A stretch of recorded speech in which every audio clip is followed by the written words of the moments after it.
few weeks ago, on a cool April night, I made the trek to my school's library in one last desperate bid to pass my data structures and algorithms class. I was failing, admittedly through my own fault. But if I could manage to pull my final project together and make at least an 86, I would scrape by and avoid having to take the class again. So, I threw my laptop, headphones, and multiple energy drinks into my backpack and prepared myself to spend the whole night working. The main floor of the library was pretty empty, but I decided to go to my usual spot anyway. It was a small group of tables on the fourth floor, tucked away in a corner and surrounded by rows of bookshelves. Most students don't make it up to that level. I'm pretty sure most people don't even know you can go to the fourth floor. You can't get to it from the elevator. Instead, you have to get off the elevator on the third floor and take the staircase that's tucked away in an alcove next to a dusty vending machine. They aren't connected to the main stairs, so most people miss them. When I reached the studies tables, there was only one other person there, some older guy intently working on a paper. I nodded to him and sat down, glancing at the clock on the wall. 9 p.m. I winced. Taking that nap earlier had definitely been a mistake. Despite my late start, I managed to work pretty steadily for several hours. I was so focused that I even forgot to pull out any of my energy drinks. When I finally looked up from my barely working program, a couple necessary functions had to be commented out completely or the stupid thing wouldn't even compile. It was right around 2 a.m. I shifted in my seat, my back protesting from how long I had been hunched over my laptop. I needed to walk around and stretch for a bit. I stood up and wandered down an aisle, scanning book titles idly. There seemed to be a thin layer of dust over most of them. I wondered if anyone even checked these books out. I made it to the end of the aisle and rounded the corner, intending to walk back down the adjacent aisle to the study tables, but the end of it was blocked by another bookshelf. I turned around and started to make my way down the first aisle. My steps faltered. The end of this aisle was blocked by a bookshelf too. I slowed to a halt and looked up and down the row. Had I gotten turned around? Surely not. My path had practically been a straight line, but I must have. It's not like the heavy metal shelves had moved in the minute it took me to walk down the aisle. I turned back and started to try the other way again when I felt the hair on the back of my neck stand up. I could feel someone was watching me. Very slowly, I turned my head towards the shelf to my right. Nothing. I turned my head to the left and almost jumped a foot in the air. There was something standing on the next aisle over, peering at me through a narrow gap in the books. Its face was sickly gray and its eyes were wide and unblinking. It didn't react when I gasped. "You scared me," I choked out, taking a half step back. It cocked its head. "Get aim?" the creature rasped. At least that's what I think it said. I could barely understand it. "What?" I took another step away. Aim! Game! Game!" Its voice grew stronger every time it spoke, as if it had gone unused for a long time. I don't have time for a game," I stammered, another step back. "I have to get to my..." The creature's hand slammed through the row of books, knocking several to the floor. It flailed, long gray fingers grabbing for me. "Game!" the creature shrieked, and I didn't hang around any longer to find out what it wanted to play. I booked it down the aisle and ran as far in the opposite direction from the thing as I could. In my terror, I didn't notice at first that the rows of bookshelves I was running down were much longer than they should have been. The library was pretty big, but I was on the smaller fourth floor. I should have been running over the parking lot at that point. I finally stopped to catch my breath when I thought I had gotten far enough away from that creature. I realized that I couldn't see the walls of the library anymore, only rows and rows of shelves, stocked to the brim with dusty books. I looked through the gaps between the books, trying to find the study area or anything that would tell me where I was, but there was nothing. nothing but books and shelves as far as the eye could see. Above me, the fluorescent lighting buzzed. I thought about climbing a shelf and looking out over the tops to find my way back, but I was honestly afraid of what I would find if I did. What if I couldn't find the stairs again? What if the library had completely disappeared and the only thing left were bookshelves stretching eternally? I was pulled out of my panic when I saw something move out of the corner of my eye. I froze, watching for any movement. There it was again, a flash of movement, unnaturally fast. I zeroed in on it. There, several rows away, was the creature, staring at me as if it had never moved. When it caught my gaze, it ducked out of view, and I heard a scampering sound. It sounded like something was running on all fours. I took off, even though my body was still on fire from the last bout of running. I twisted and looped through the rows in a way I hoped would throw it off my trail. Eventually, I slowed down to save my strength.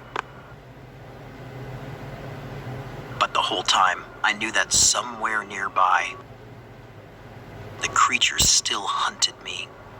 The shelves became more labyrinthine with every corner I turned. There were no more neat lines of adjacent rows. The aisles twisted and turned and branched and stopped dead with no warning. The books looked different too.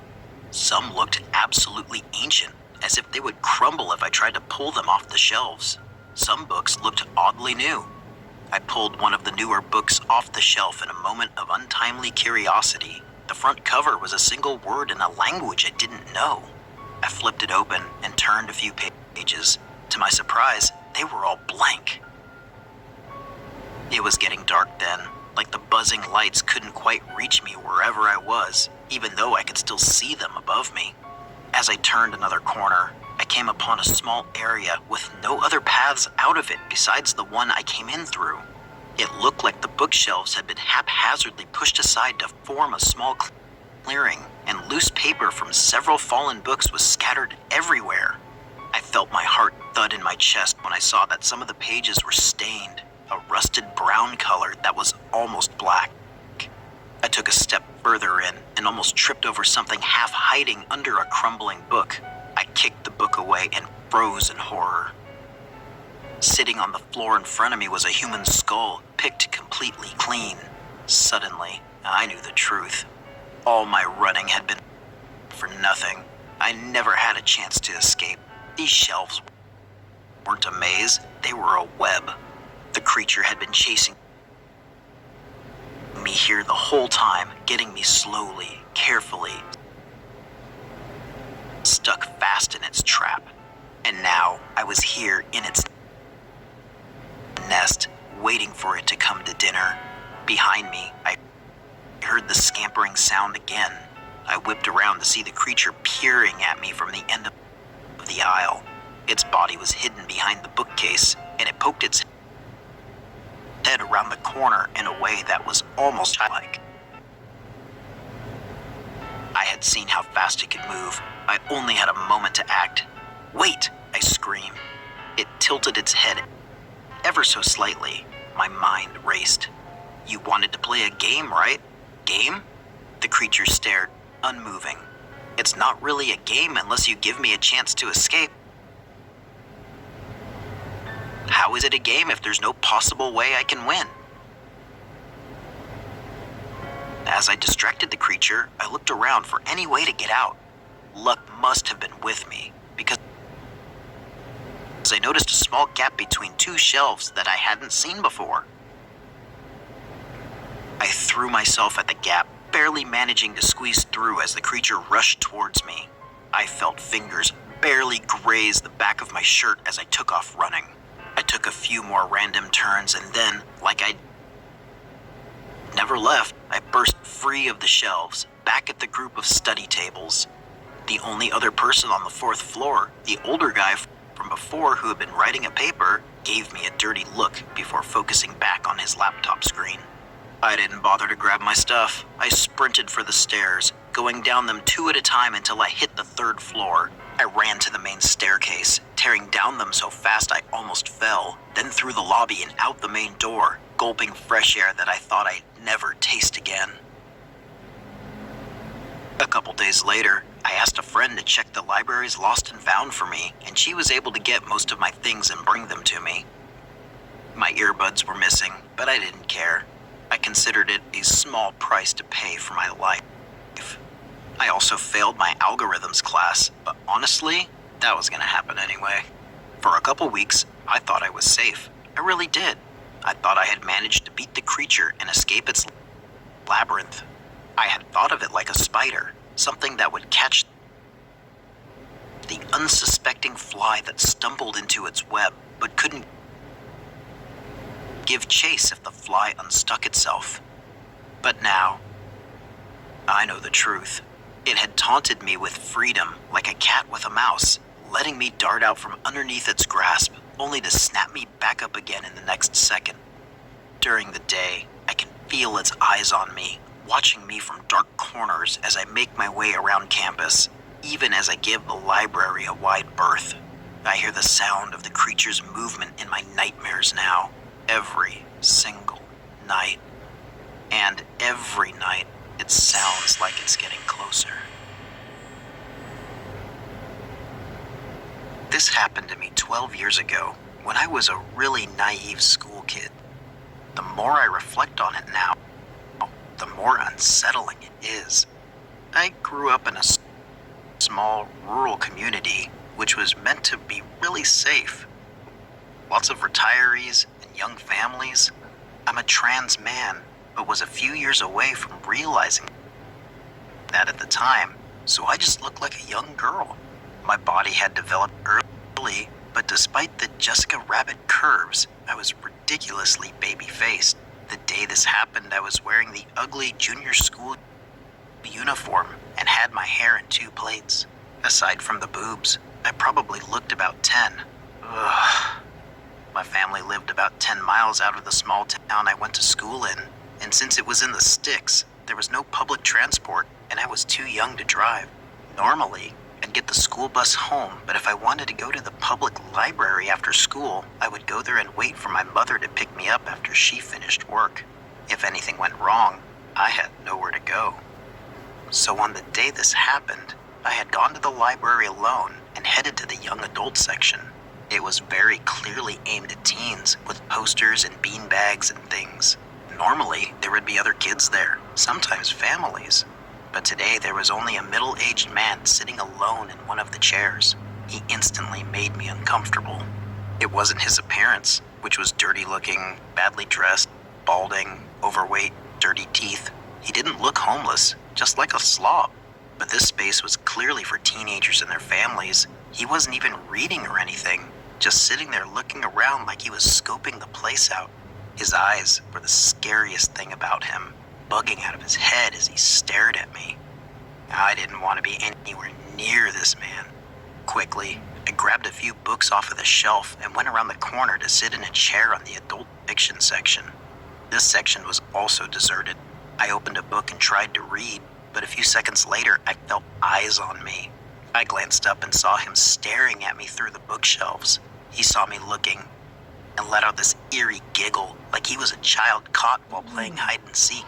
It made my skin crawl. Ignoring him, I went back to my book. Next thing I know, the creep was quickly approaching me. He sat down in the chair right next to me, so close I could smell stale sweat and cigarettes.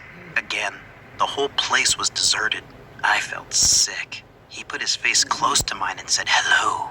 His breath was disgusting. Still trying to ignore him, I said a dismissive hi, not looking up. This weirdo then proceeded to launch into his life story and talk to me for the next hour. I have no idea how much was true. He talked about his stage parents with no explanation of what he meant. He talked about being in the military and how he was detained in a psychiatric institution. He told me he escaped and spent days living in the woods before they caught him. The whole time, I was terrified. I wanted to get a librarian, but I was so scared he might get angry and even turn violent. He had made it clear he was psychologically unstable. At one point, he told me his name and asked for mine. I was panicking too much to give him a fake one. The worst part was when he asked me how old I was. Again, too scared to think to lie, I told him I was 14. I hoped it would put him off. Nope. He brightened up and said he'd wait until I was old enough to marry him. He said I was a good-looking girl, nice, and a good listener, that I'd make a good wife for him. At that point, I hadn't even held hands with anybody. In a huge turn of luck, my phone started to ring. Instantly, I answered it. It was my mother, telling me she was parked outside. Flooded with relief, I told her I'd be out in a moment. Looking back, I should have stayed on the phone, but for some stupid reason, I thought I'd be in trouble if I told her about the man. I grabbed my things and told him my mother was here and I had to go. My blood ran cold when he told me he'd seen me before and would be waiting for me to come back. I don't know why I didn't tell an adult. I think I was scared, both of getting into trouble and even more of him getting mad and doing something to me. I was so ill-equipped to deal with something like this and probably hoped if I ignored it, it would go away. The next day I did tell some friends at school. One told her mother, who was horrified. My friend had a lot of younger siblings and they often went to that library. Often we went together and they had driven me home before. That turned out to be my saving grace. I have no idea what might have happened otherwise. The day after school, my friend and her mother went to the library with the other siblings as they were already planning to do. It turns out that this creepy man really had been watching me intently. He was back and proceeded to approach the family and ask about me by name. The mother told him he needed to stop harassing young girls and threatened to call the police. I'm still so grateful to that woman for standing up for me like that. Miraculously, it seemed to work. I never went to the police, but I know I should have. I lived in that area for another 5 years and never saw him again. Alright, that was it. Chris Wolfer signing out.